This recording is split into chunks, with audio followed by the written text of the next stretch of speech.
Good morning and welcome back. Today we have Dr. Paul Dale joining us from Atrium. Thank you for being here today. Thank you for having me. I'm excited. We're talking about Skin Cancer Awareness Month and melanoma. Yes. Why is it so important that we talk about this early on? I think early on is a great time. Let's talk about it and bring awareness to the sun and what it can do to our skin and sunburns and things like that. Okay, and so I have to ask, what research are you doing? How are you trying to make more awareness? What are you guys working on? Well, awareness is important for adults and children. If you have 3 or more blistering sunburns throughout your life, then you become increased risk for developing a melanoma or other skin cancers. So being aware and applying that sunscreen early, applying it before you get out in the sun. Most people go and they get on that beach and they're there for 30 minutes before they even start putting on their sunscreen. So apply it early, apply it before you get out in the sun. Be very conscious of the hottest times of the day. Wear a hat. Wear sunglasses. People don't realize you can actually get melanoma of the eye. So melanoma can even occur where the sun doesn't shine. But we're talking about where the sun can shine. So put that suntan lotion on when you're in the pool and you get out, or when you're sweating and you're playing tennis or pickleball. Right.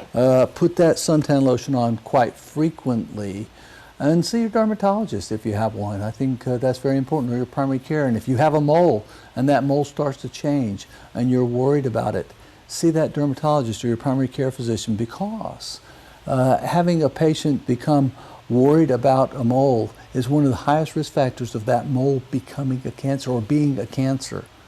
So a mole changing color, changing size, changing shape, starting to bleed, starting to itch is things that you become aware of that increase the risk of it turning into a skin cancer. Wow, so really get on this if you have anything you're noticing. I want to talk about this now.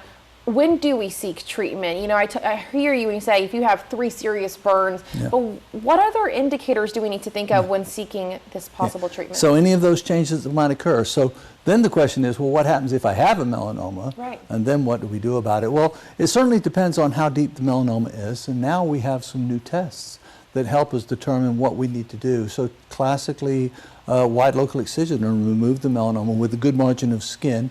And then the question is, do we need to have the lymph nodes removed, and does it spread?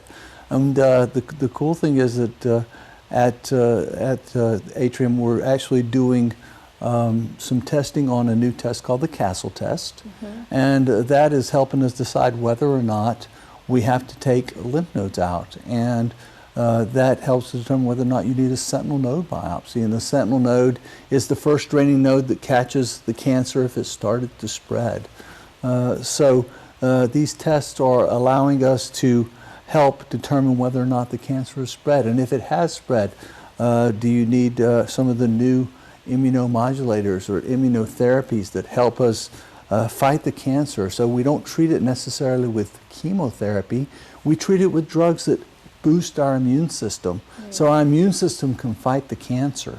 And then we've got other special tests that allow us to follow patients, and we're looking at the circulating tumor DNA inside of our bodies that shouldn't be there unless the tumor is metastasized.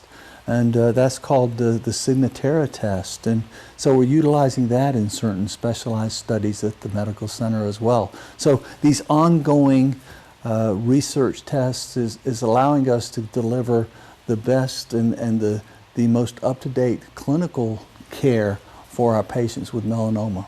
That is incredible work you guys are doing. Absolutely. Now I have to ask, if someone is watching this and maybe they're a little nervous and they're noticing a mole on them looks a little different or something's just a little off, what do you want to tell them? Why should they reach out to their primary care doctor? Absolutely. They need to just go and say, hey doc, this is changing. And what happens then? Well, their doctor's going to take a look at it, and a lot of times they say, oh, that's okay, there's nothing to worry about. Or they'll simply numb it up and do a little punch biopsy and do a biopsy, and it's done right there in their office. And then they can tell them nothing to worry about, or guess what? You need to go see Dr. Dale. Okay. Well, if you'd like to find out more information about this, please go to our website, 41nbc.com. Thank you so much for being here today. Thanks for having me.